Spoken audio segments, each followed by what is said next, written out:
Trade തുടങ്ങി മിനിറ്റുകൾക്കുള്ളിൽ അദാനി ഗ്രൂപ്പിന്റെ അണ്ടറിലുള്ള company ഓഹരികളെല്ലാം തകർന്നിരിക്കുകയാണ്. എന്താണ് ഈ ഇടിവിന് പിന്നിൽ? സോളാർ എനർജി പ്രൊജക്ടിന് കരാർ ലഭിക്കാതെ US-ലുള്ള ഇന്ത്യൻ സർക്കാർ ഉദ്യോഗസ്ഥർക്ക് $250 മില്യൺ, അതായത് ഏകദേശം 2100 കോടി കൈക്കൂലി നൽകിയെന്നുള്ള ആരോപണമാണ് അദാനി ഗ്രൂപ്പിനെ കുരുക്കിയത്.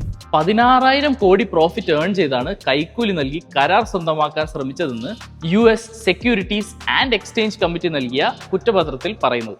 നിലവിൽ ഗൗതം അദാനി ഉൾപ്പെടെ 7 പേർക്കെതിരെയാണ് കേസും അറസ്റ്റ് വാറന്റും ഉള്ളത്.